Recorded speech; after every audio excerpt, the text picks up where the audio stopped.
اليوم سأحدثكم عن اللهجة العراقية ومواقفها اليومية نعتبرها طبيعية، لكنها في الحقيقة لا تحدث إلا مع العراقيين فقط. اللهجة العراقية ليست مجرد كلمات، بل هي طريقة تفكير كاملة، ولهذا نعيش المواقف بشكل مختلف تماما. أول موقف: العراقي حين يريد توضيح فكرة يستخدم يديه أكثر من لسانه، وكأن القصة تتحرك أمامك. وعندما يغضب تتحول لهجته إلى سرعة مذهلة، والجمل تختصر نفسها بقوة وكأنها تنطلق كالرصاص. أما إذا كان فرحاً فصوته يبتسم قبل وجهه، ونبرته تخبرك أن السعادة حقيقية وليست مجاملة. وعندما يسأل كيف حالك يجيب الحمد لله، لكن النبرة تكشف حالته النفسية بدقة غريبة.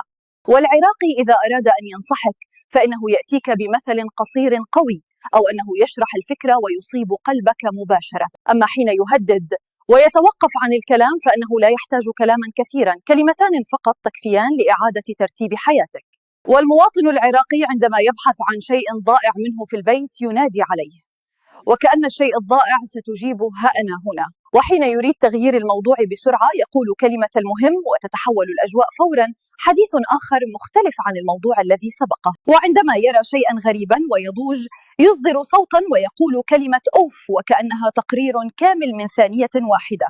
وإذا انصدم يفتح عينيه ويقول ها، وفي داخله 100 سؤال، وسؤال دفعة واحدة، وتعابير الوجه تتغير جدا.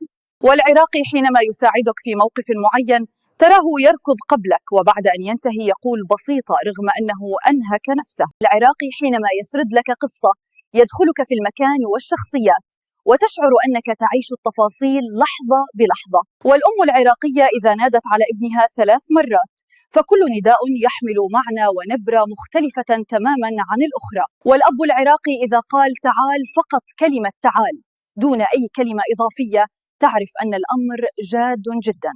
وإذا أراد المداعبة فقط فإنه يستخدم كلمة واحدة تعال، لكن نبرتها تخبرك أنه يمزح مع تحذير صغير. والعراقي عندما يرى صديقه القديم تتحول اللحظة إلى ضحك وصراخ وحضن وكلمات أين كنت كل هذه المدة.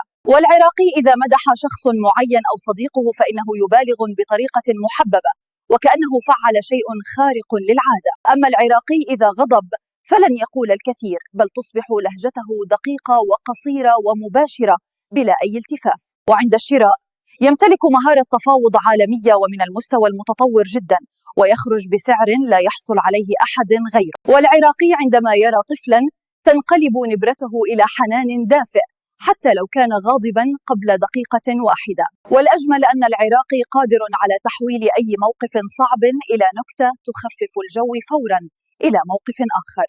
هذه الأمور ليست مصادفة، فإن اللهجة العراقية مبنية على تاريخ طويل من حضارات امتزجت وصنعت روحا فريدة. وإن أحببتم جزءا ثانية عن أغرب التصرفات العراقية أو أسرار اللهجة العراقية فاكتبوا ذلك في التعليقات. إلى اللقاء.